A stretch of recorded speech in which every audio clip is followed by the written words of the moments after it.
Once upon a time, a great monk was on a deathbed. He said to his successor, "A young mom, remember one thing. Never allow a cat in your life," and he died. A big crowd had gathered to listen to the last statement of this great monk.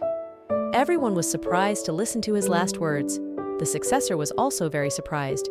He was thinking, why should I allow a cat in my life? Anyways, they cremated their master with all the rituals, but the successor monk was still thinking about the last statement of his master. There was also an old monk in the monastery. The old monk was with his master for last many years and had seen life of his master very closely. But he could not be chosen successor of his master because he was very old and was about to die any time. Seeing the young monk lost in thought, he came to him and asked him the reason of his concern. The young monk told him the reason of his concern. The old monk said, "My dear friend, you don't know.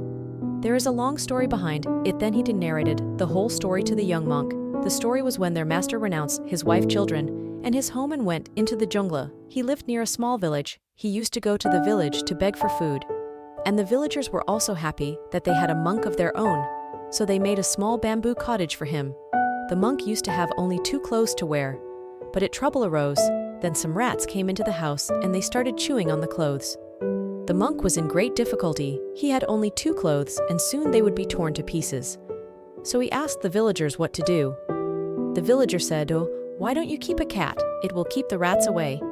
It was a perfect solution, so monk agreed, and the villagers gave him a cat, and the cat kept the rats away from his cottage. But no, the problem was that he had to feed the cat, so he had to go to village several times to beg for some milk for the cat. He again asked the villagers for its solution. The villager said, "This is a small village. The best thing to do is that you keep a cow. We can give you a good cow, and in that way, you will become very independent. You can have enough milk for yourself and for your cat." Also, it looked right to monk, so a beautiful cow was brought in. Now the problem was that the cow needed glass, and also someone to look after it.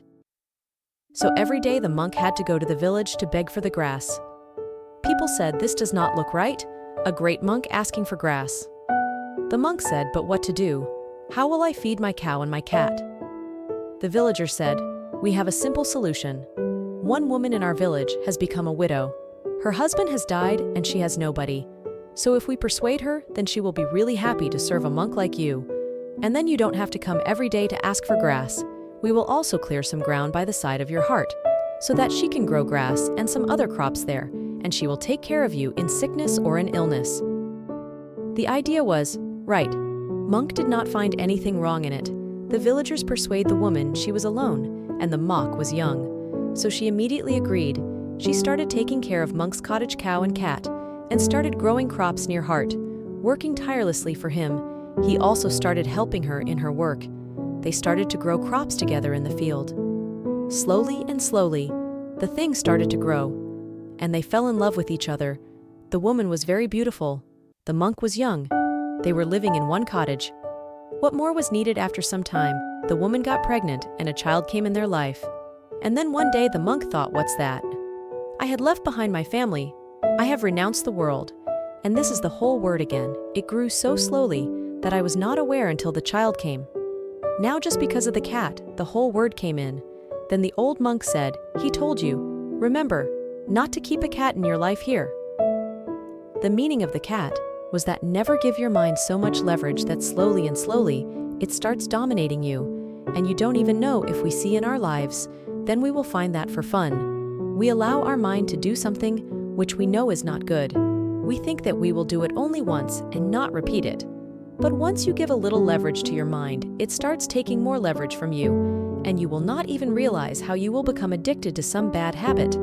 Like that monk who had renounced the word, but in order to save his 2 clothes from rats, he kept a cat, and then to feed a cat, he kept a cow to look after cow. He kept a woman, and then fell in relationship with her, and again became householder. Similarly, we know that taking drugs for intoxication is bad, but still some people take drugs just to feel its effect for first time. But after that, they start doing it again and again, and then slowly and slowly they become drugs. Edited for another instance, we know that eating junk food is not good for our health, but still we give it a try, and then slowly and slowly we start eating it. 2 are fun. Therefore, never keep a cat of giving leverage to your mind. because once you keep this cat, then this will take your life toward destruction, and you will not even know this. Don't forget to comment and subscribe my channel. Thank you for watching.